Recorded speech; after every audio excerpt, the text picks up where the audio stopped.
couple kind of, there's, see right there, there's Christian and Danielle, known each other for a long time, borrowing off each other. FYI, the camera's recording. Hello! Ew, Christian? Would a heads up kill you? Ew, dude, let a brother know. Well, a heads down would kill me, because I wouldn't have a head. Okay, well, I wasn't looking at the bright red light. I mean, geez. At least I gave him a warning yesterday. From now on, I want a countdown. Okay, I want 3, 2, 1, action. Do you want that in Latin or not? 3, 2, 1, go. Ah, get it. Moving on. We found out yesterday that these snakes, not just one freaking snake, but 2 freaking snakes. And I mean, really, that's what it says. 2 big freaking snakes. And they're big and they're snakes. And it's really right there is all you need to know. I don't know. I'm running at that description alone.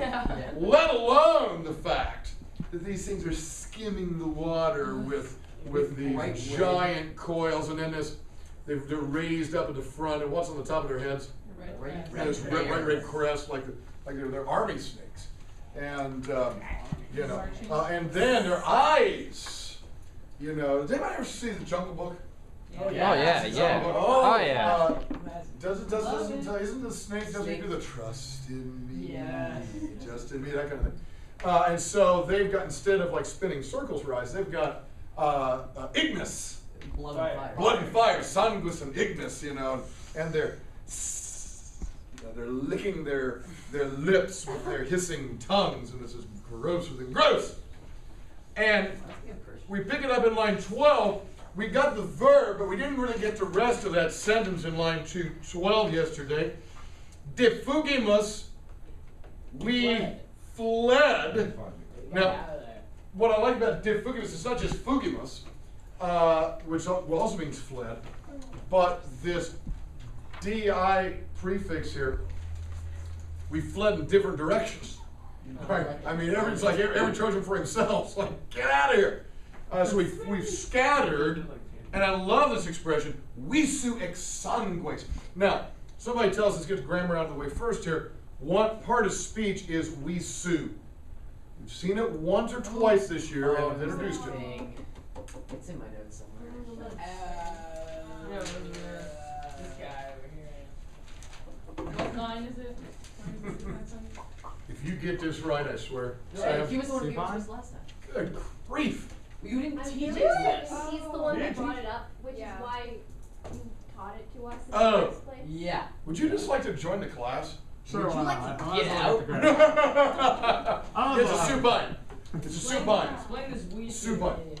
The supine we said was, if you look at the 4th part of the verb, some dictionaries, we'll just take this one as an example, video. A lot of books, the book you had, or my students had in 1st and 2nd year, would have had the 4th part as visus, right? We always said that was what kind of participle? Perfect passive participle. Some dictionaries will list the 4th part as visum, okay? And I don't know what you guys have at, those of you who went to St. Richard's, what did you have as a textbook? Do you remember? The Cambridge. Yeah, Cambridge, do you remember what Cambridge did? The 4th part? We never got into like that. Oh, did visus. Ecce Romani, I know, would do the ending there. Do When a dictionary or a book does the ending, they're taking the 4th part not as a participle, but as a supine. The supine is something like a gerund in that it is a verbal noun. Okay? The supine only occurs in 2 forms, a form ending in um and a form ending in u. So in this case, the supine of video would be visum or visu. And the accusative form, visum, is used to show purpose. And I gotta be honest, certainly as far as Virgil goes, you're hardly ever gonna see that. By far the more common for Virgil is the ablative supine, and it's used to show respect. So we fled, we scattered, exsangues. We Lifeless Let's get that literally. Ex sanguis. Without blood. Bloodless. Means all the blood drained out of our faces, right? Bloodless in respect to the Wisu. In respect to the sight. Giant snakes, and all the blood runs out of our faces. We fled bloodless at the sight. Love that. Now, Ili, talking about the angues now. Ili. Those, meaning the snakes, in a kerto agmene. I see where you get reliable. Kerto can mean that certain or sure. And augment is a good old Caesar word. Oh, line. Battle line. Yeah. All right, these two guys are coming in battle formation, which again goes back with that red crested thing, right? They, in a sure battle formation. Now notice we're in present tense here, by the way. I don't know if we didn't really address that. The historical. Yeah, let's back it back up. If you look at 203, Maktabat is what tense? Imperfect. Laocoon was Maktabat, slaughtering a bull at the Solemnes Auras, at the altars, at the custom altars. That's what was going on, and then Virgil shifts everything into present tense. Because he wants Dido. Actually, Aeneas shifts into present tense, and he wants Dido and her audience to be in the moment. And this happens, and how they're stretching toward the shore, and all this kind of thing. And we flee bloodless at sight. Defugimus is actually present tense there. And they, the snakes, in a certain battle line, or a sure battle line, they petunt Laocoonta. Ooh, a little more violent than just annoy. Peto. Now, what's that, Rachel? Okay. Peto can mean seek, but it also means attack. Now, you could simply go to the library and peto a book. You could seek a book, all right? But this is also a verb used in war. So you kind of got to know whatever the context of the verb is. In a battle column, they're not just seeking Laocoon, they are attacking Laocoon. Et primum parva duorum corpora naturam serpens amplexus uterque implicat et miseros morsu depascetur artus. Gross. First thing that happened, primum. Uterque serpens. Each serpens. Obviously, each serpent having amplexus, having embraced or wrapped around, get a load of this, the parva corpora, the little bodies of his duorum naturum, of his two sons. They embraced and wrapped around the bodies of his two sons, having embraced them, each one implicat,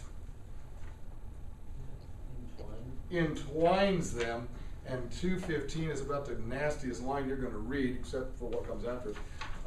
And depascetur their miseros artus, devours their wretched limbs with a morsu. I was waiting for someone to bite. With a bite. Yum. Now, I don't care how little the kids are. He's got to be some daggum big snakes. All right?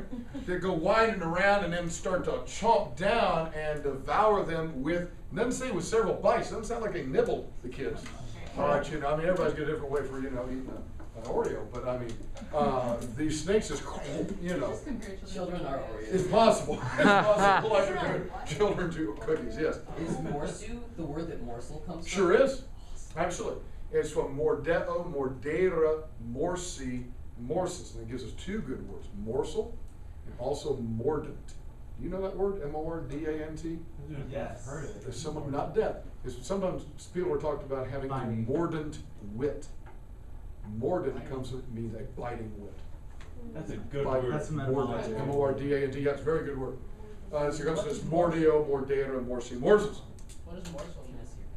It's just a little bite. It's like one morsel will be just like a little bite of food. So these snakes, each one entwines around the bodies and chomps down on them. Post ipsum auxilio subeiontem actela ferentem corribiunt spirisque legad ingentibus. Oh no! Post! Afterwards, they corribiunt ipsum, meaning Laocoonta ipsum. They seized Laocoon himself. Laocoon himself, who is subeiontem auxilio. Something about help. Remember, sum as a prefix to a verb usually means what? Not under. Oh. Up, right? Because sum is a prefix on a verb. The idea is you're moving, if you ever move up, you're moving from underneath location, right? He is subeiontem. He's coming up with auxilio. With auxilio first. With help. So apparently he was over here, he's trying to kill this bull, and he looks over and he sees these two snakes eating his sons, and he's like, no! He starts running up, and next thing you know, the snakes are attacking him as he is coming up with help, and as he is ferentem tela. As he is, yeah. Now I gotta say, pharaoh, fere, of course, means what? As he's, you're thinking pharaoh. The verb pharaoh, fere means bringing tela, synonym for arma, bringing weapons. Now, it's reasonable that he would have at least a weapon, because he's just been trying to do what? Sacrificing bulls. He's probably got an axe in his hand. And so imagine this mad dog priest, Laocoon, he's coming at him with an axe. No, I got to tell you, that is my preferred method. In fact, it is my only method for dispatching with snakes. What was like a axe. like a little small. We've had over the years that we've lived in our home, probably 3 or 4 in the yard. And a couple I know have been under drain pans when I go to mow. And one member was in the shrubs once. And every time, baby, it was into the garage, get out the axe, and dispatch that puppy to its maker. And then take the shovel and shovel the carcass into the woods behind our house. I do not, in short, I do not want animals with no shoulders around my house. Animals with shoulders, fine. No shoulders, you gotta go. Yeah, that's right. Yeah. Spiders, mice, you're gone, baby. Do you get bats? We don't mess with. We haven't had any bats. Oh, because we don't get snakes, we get bats. Yeah, Get bats. See, we have a family of 4 foxes in our back, our back forest, and so we Take don't them get out? squirrels, we don't get chipmunks, we don't get snakes. The bats are taking care of that for you. Yeah. Oh, so you want to keep the bats then? No, The it's foxes. foxes. Oh, foxes. The large Bats bats not eating swoop the down foxes. from the sky. These are vampiric bats. I mean, They're really large bats. okay. All right, Dracula. All right. Goodness. How do you know? Snakes, like what other animals do? They snatch up Laocoon as he's running up to help his boys, brandishing. I kind of like brandishing better for just carrying. Brandishing a weapon, and they ligand him. Oh no! This is the root of ligature in music. They tie him up with ingentibus spiris, with massive coils. And now we move into some of the most disgusting parts you're ever going to read in Latin anywhere. Et jam, and now, bis medium amplexi, bis. Twice. Colo squamia circum terga dati superan capite cervicibus altis. And now, having amplexi medium, having embraced his medium, his waist or his middle beast, twice. They circled around him twice. Beast. Again. Twice. Colo. Squamia circum terga dati. Twice having dati. Dati is parallel to amplexi. So having embraced beasts and having dati beasts. Having given their squamia terga, scaly terga actually. Their scaly backs. Tergum is back. Having given their scaly backs circum collo around his neck, they are working their way up his body. They have twined twice around his waist. Now they are twice around his neck. Having done all that, they superant capite. This is going to give you a nightmare, children. They what? They overcome his head. They're literally up here like this, looking down upon him. They overcome his head, or they hang over his head with their cervicibus altis, with their high.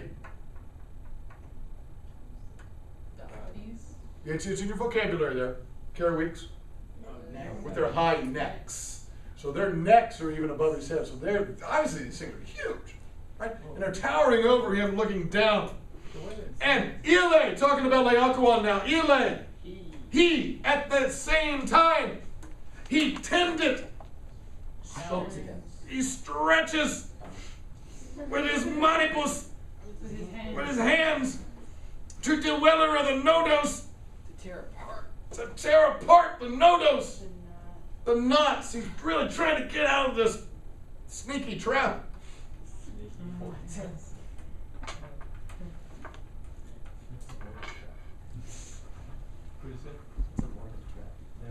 Here's the basket, and it's got a plastic liner in it. If anybody decides they need it for this next part, feel free. Help yourself. There's one in the back of the room as well. As he stretches to rip open the knots of these snakes, he was perfusus in respect to his vitas. Doesn't that just make you throw up? He was what? He was drenched in respect. Okay, now a fillet. This is not fillet, but this is a fillet. A witta feminine is it's like a little band. It's almost like what some of you ladies would wear for a hairband, but like around the forehead. And it would be something a priest would wear, and might even have some strands that would hang down from it and so forth. So basically his headband was drenched with sonier, with blood and atro veneno, and black venom. We know the black venom comes from the snakes. Where is the blood coming from? His children. His sons. Oh my. They are vomiting. Snakes are vomiting the slimy remains of his children onto his head. Think about that tonight, boys and girls, when you go to sleep. That is the grossest thing you're ever going to read. And I'm going, line 222 is a no kidding if I've ever heard one. He, clamores lorendos talet ad sidera. He talet shouts. Talo tolerus sustuli sublatus. Raises up not just any kind of shouts, but horrendous shouts. Horrible shouts, horrific shouts. The guy is screaming. My God, it would drive you insane. You got to hope you die.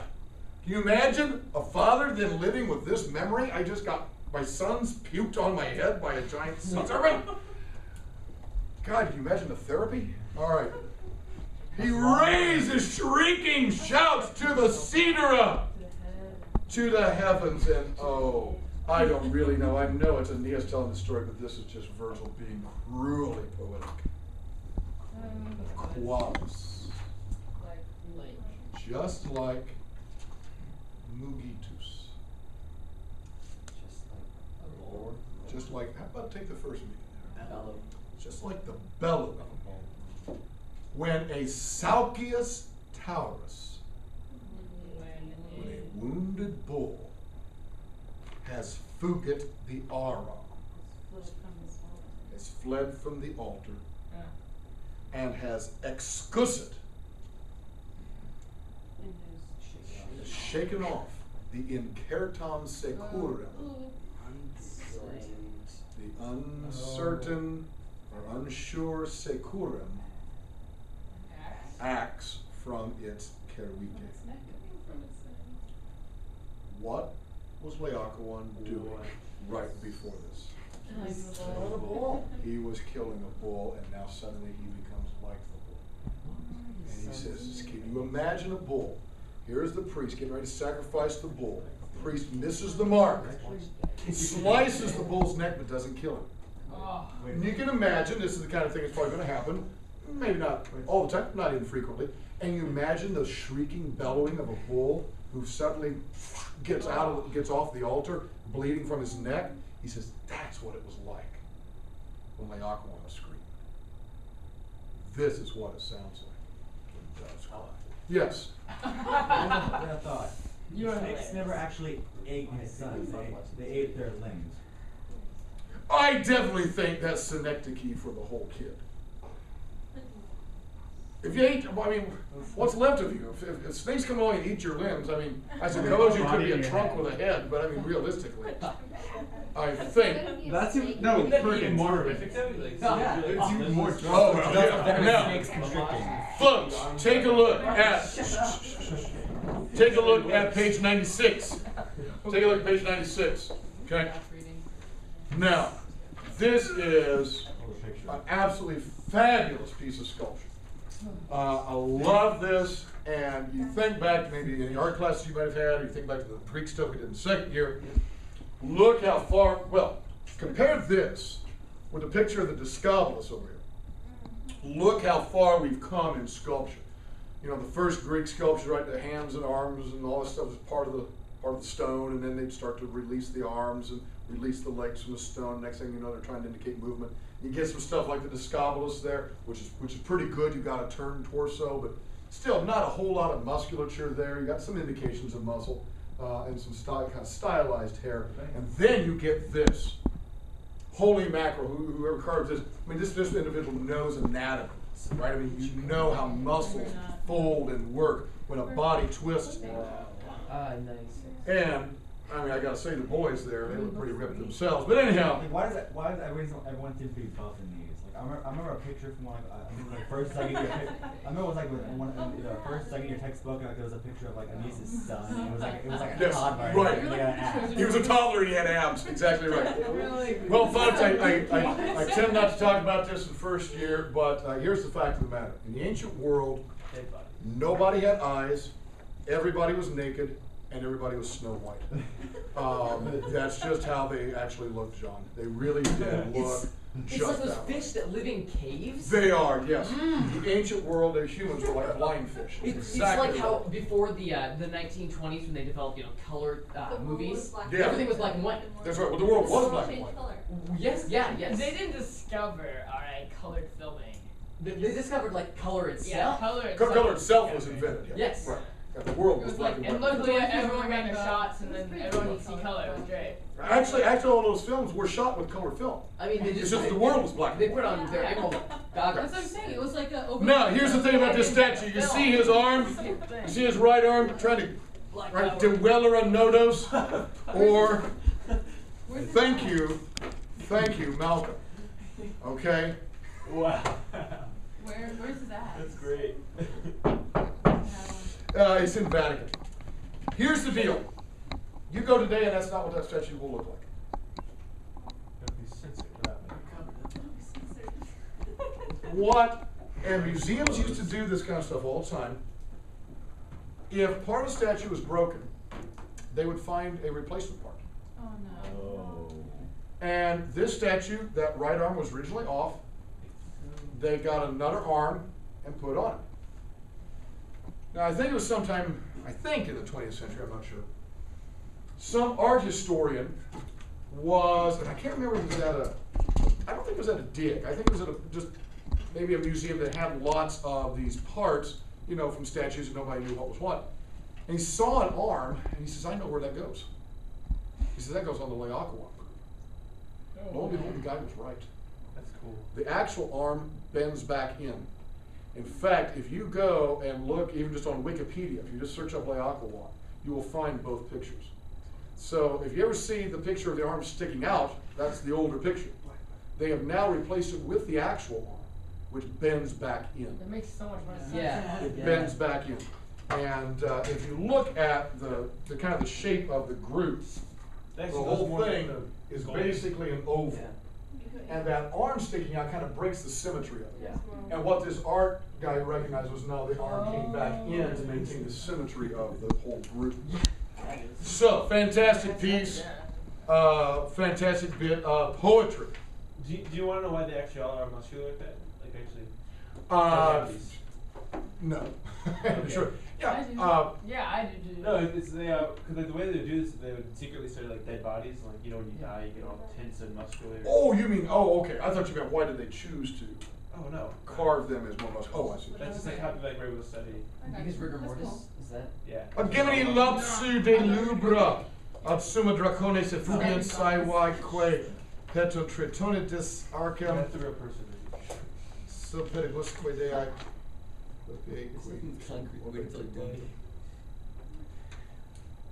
You were saying the other day what a good author he is. This is so good, and I just think it's so cinematic too, because you could have this screaming and then cut something else. Instead, he actually shows the snakes slithering away, which I can absolutely see in a movie. The two snakes, the Gemini, du Gemini dracones. Look how many words for snakes we've got, right? We've got serpens, which is pretty obvious. We've got anguis, which is a word you did not know, and then draco, which is the word for dragon. Okay, or snake. So we got three different words. And he says the Gemini dracones,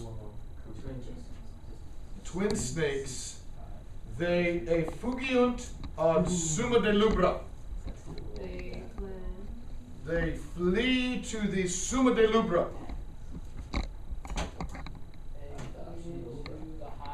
To the highest part of the De Lubra, of the temple, by means of lapsu, by means of gliding along. I mean, of course, what are they going to do? Get up and walk? Of course, they're gliding. And they petunt the archem saiwai tritonidus. They seek. Here I think it's probably seek. I think here it's okay. There's nothing to attack here. They seek the archem, the citadel, the height or the tower of Saiwai Tritonidus. Of the great. Saiwai Eunonis was early on. Savage, good John. They seek the high point or the tower of Savage Minerva. Was it Minerva on the side? So pedibus, and underneath the pedibus of the dei, underneath the goddess's feet, which will be her statue, underneath the goddess's feet, and beneath the orbe clippei, beneath the circle of her clippeus, of her shield, they are teguntur. They are hidden. Now, I ain't going back in that temple for like years. I mean, until I'm convinced that those snakes have gotten out of there. Because I would call like an animal exterminator. exactly, call Orkin. Call Orkin or somebody. Call Speaking of Ghostbusters. black, Okay? that Yeah. No kidding. Them, truly, tremefacta novus perfector locuntis insinuat pavor. Then, truly, novus pavor. A strange or a new pavor. Terror. Insinuat.